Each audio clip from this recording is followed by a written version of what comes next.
Okay, now I'm going to show you how to tie a Rapala knot. This knot is for getting the most action out of your lures. Sometimes you have a lure without a O-ring on it, such as this little Rapala has no O-ring on the front. In order to get more action, you use the Rapala knot's what it's called. Okay, first thing you do is just tie the regular knot like as though you're tying your shoe, and then just pull it, but don't cinch it down all the way. Then you take the front of the line, run it through the lure, then take it back through the original knot you first made,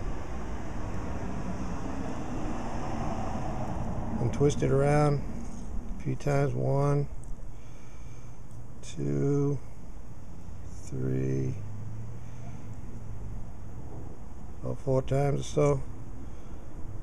Then just bring it back down through that first knot you made, and then bring it back through the loop you just made just now.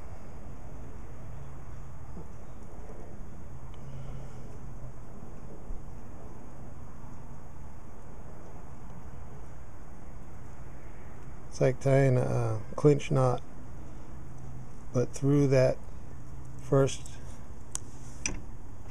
you do it through that first knot you tied instead. So that leaves that loop opening. Can you see that?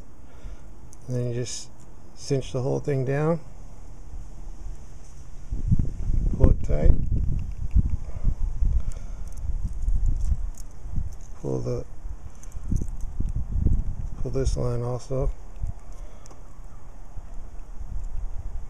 So then you just trim that off, and you get the Rapala knot right there.